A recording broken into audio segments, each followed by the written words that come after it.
Exactly.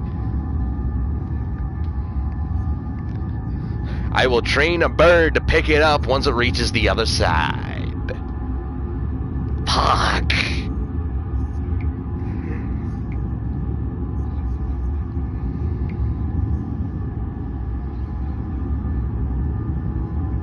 Hmm. No. In theory? In theory, it would take about 12 years. Yeah. Years. Yeah. Years. Yeah. Years.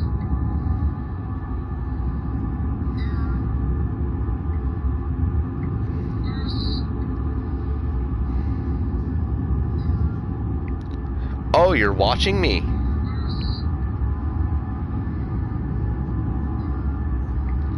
Oh, you're watching me.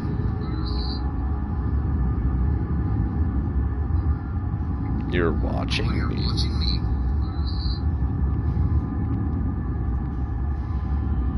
You're watching me.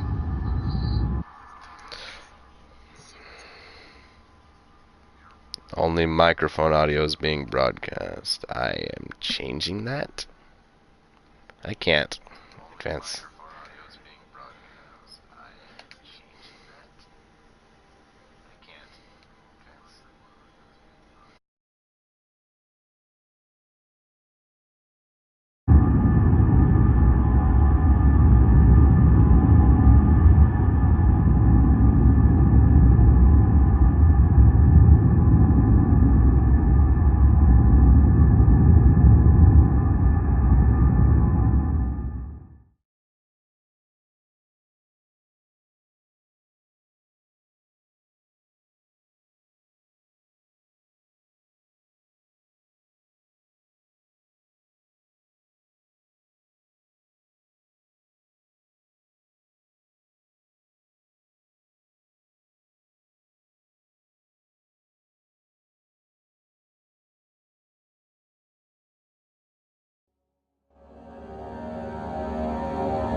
16th of May, 1839. The unflinching African sun has continued to plague our expedition, making it impossible to dig until dusk. How Professor Herbert managed to find the location in these vast plains of nothingness remains a mystery to me. When I asked him about the tomb again, he told me about the legend of Tin Hanan, the mother of us all. An interesting story in its own right, but I can't help feeling there's more. Later that evening, we uncovered a passage beneath the dunes leading to a sand-covered stone structure. The professor was confident it was the tomb we sought and ordered the others to clear the way late into the dark, cold night. Tomorrow, I shall lead the men into the ancient structure, hoping to reach the burial chamber. No matter what the professor is keeping from me, the dig should yield something interesting to take back to London and the British Museum.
"17th of May, 1839.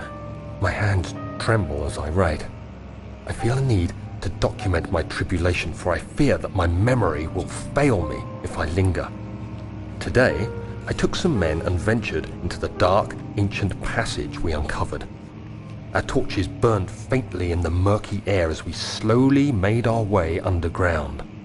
The men were superstitious and fearful. They argued loudly, and I felt their strange language getting to me. I mustered my strength and yelled at them to continue down the slopes and broken steps. The crudely carved passage confused me. It looked much older than the 4th century structure we had expected. The twisting path emerged into a great antechamber. The walls were lined with statues unlike any I'd ever seen. Despite their unearthly quality, I felt a strange familiarity toward them, which haunts me still. At the far end of the chamber, a great slab of stone sealed off whatever lay ahead. I gave the order to raise it, and as I pushed through the narrow space, the heavy stone suddenly dropped, sealing me inside. I was trapped.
May, 1839. After pounding the unforgiving stone wall for what seemed like an eternity, I realized it was hopeless. I was trapped. I fell to the ground, gasping for air, trying to focus. That's when I saw a faint blue shimmer. My weakened body was heavy to carry, but I managed to push myself toward the enchanting light.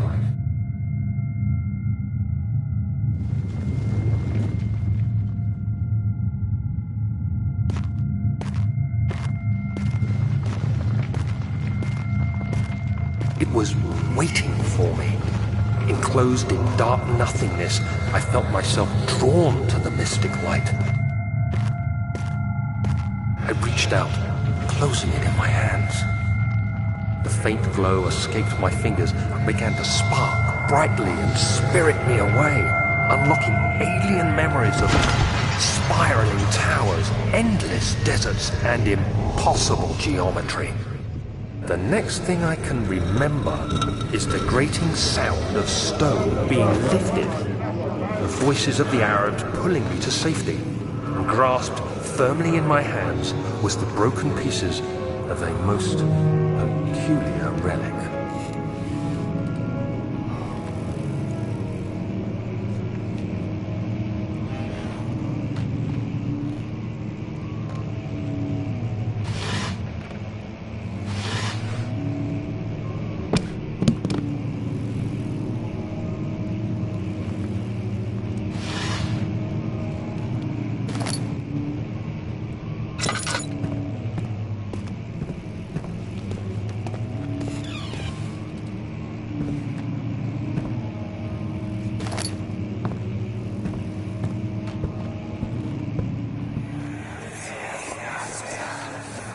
Much of the castle is old and hasn't been tended to for centuries. When the shadow arrives, it won't take long until things start falling apart. We're just buying time anyway. Let's do what we can. There isn't much to be done about the walls. We should reinforce weak structures. The ground will tremble and there's a risk everything will cave in on us, especially downstairs. Here, and there. Let's get the servants working on it.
You have to be swift when you activate the first one. You hear that? If it stops, you'll have to start over. Isn't all this a bit excessive? You can never be too careful, Daniel.